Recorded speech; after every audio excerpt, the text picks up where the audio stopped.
Oi gente, tudo bom?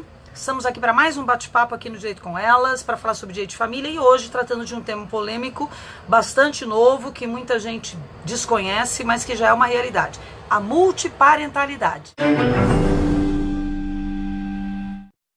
Parentalidade, como o nome diz, né, significam vários pais ou várias mães. Tudo que a gente fala em parental significa coisas relacionadas ao pai e à mãe, a paternidade ou a maternidade.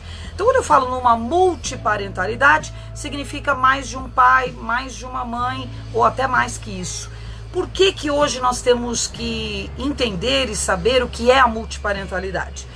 Bom, desde que o nosso direito civil passou a ter um viés constitucional muito forte, ou seja, o direito civil ele está se voltando para as questões constitucionais e principalmente o direito de família está tendo esse caminho, está fazendo esse caminho, que é a volta às questões constitucionais de maior relevância do que o próprio Código Civil, ou seja, a questão da dignidade da pessoa humana, os direitos básicos e fundamentais previstos na Constituição, hoje são mais relevantes que o vínculo biológico, por exemplo. Até algum tempo atrás, quando a gente falava em paternidade, a gente falava muito em DNA, vínculo biológico, é o pai ou não é o pai biológico. Hoje, claro que o DNA continua sendo um exame extremamente importante, um fator relevante nas relações parentais, porém, não é o mais importante. Quando eu estou falando numa relação de pais e filhos, sobretudo quando esses filhos já são maiores, já têm uma certa idade, podem compreender as relações afetivas, a afetividade vem em primeiro lugar, antes mesmo do vínculo biológico. E aí a gente vai encontrar a família mosaico. Lembra da família mosaico? Quem é aluno de direito sabe, a família mosaico é aquela família reconstituída. Então você tem uma pessoa que já teve uma família, que já foi casado e tem filhos do primeiro casamento. Encontra uma outra pessoa que também já foi casada, que também tem filhos de um outro relacionamento. Essas pessoas passam a viver juntas ou casam-se novamente. E aí eu crio uma nova família a partir de duas famílias realizadas e feitas anteriormente. Bom, o que pode acontecer nessas relações é o que se incentiva. A madrasta ou padrasto passa a ser a pessoa que vai criar ou ajudar a criar aquela criança que veio de um outro relacionamento. Veja que essa criança passa a amar ou pode passar a amar a madrasta e o padrasto tanto quanto ama o pai biológico ou a mãe biológica. Então, dentro dessa realidade é que se criou o conceito de multiparentalidade. Eu sou capaz, então, de ter como pai não apenas o meu pai biológico ou como mãe, não apenas a minha mãe biológica, mas também o meu padrasto e a minha madrasta. Então, entre padrastos e enteados, madrastas e enteados, existe um relacionamento afetivo. Então, hoje a afetividade é tão importante quanto o vínculo biológico. Então, hoje é possível que a gente possa ter e constituir um vínculo parental não apenas com os nossos pais de sangue ou os nossos pais adotivos, mas também com os nossos pais afetivos. Então, é possível hoje se colocar até mesmo no registro de nascimento da criança uma dupla maternidade ou uma dupla paternidade. E aí eu teria encontrado a multiparentalidade.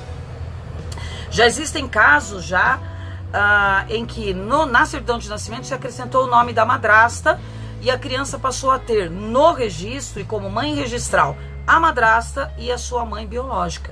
Então isso significa que a multiparentalidade vai ter efeitos tanto na esfera civil familiar quanto na esfera do direito das sucessões. Porque aquilo que está no registro de nascimento como vínculo parental passará a ser o vínculo parental para efeitos sucessórios também.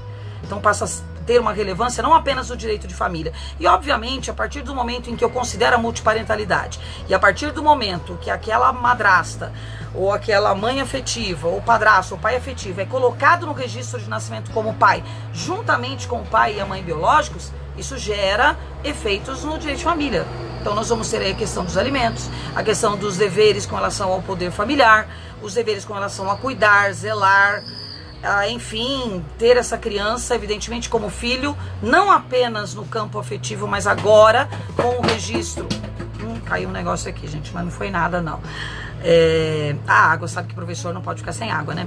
Bom, gente, então a verdade é que não é possível hoje você falar em multiparentalidade, um registro civil, sem que isso vá ter efeitos, obviamente, no mundo jurídico. Então, aceitando a multiparentalidade e havendo um relacionamento afetivo tão forte quanto o vínculo biológico, hoje já é possível se requerer em juízo que esse pai afetivo, essa mãe afetiva, que podem ser o padrasto e a madrasta, sejam colocados também na certidão de nascimento como pais. Então a questão é bem complexa, é polêmica, muita gente é contra e a maioria a favor, no sentido de que hoje as relações afetivas são bem mais fortes do que o próprio vínculo biológico. Então essa é uma realidade da qual não podemos mais fugir. Certo, pessoal? Então, multiparentalidade hoje é uma realidade e ela significa a possibilidade de você ter mais de um pai, mais de uma mãe, inclusive, no registro de nascimento. Beleza, pessoal? Vamos voltar a esse assunto posteriormente, falando de outros efeitos jurídicos que podem ser trazidos pela multiparentalidade. Legal, pessoal? Se você gostou, deixa sua curtida, continue divulgando o nosso canal, que agora nós estamos aí buscando os 3.000 inscritos e a gente conta com você. Legal, pessoal? Então tá, eu te vejo na semana que vem. Um beijo e até lá.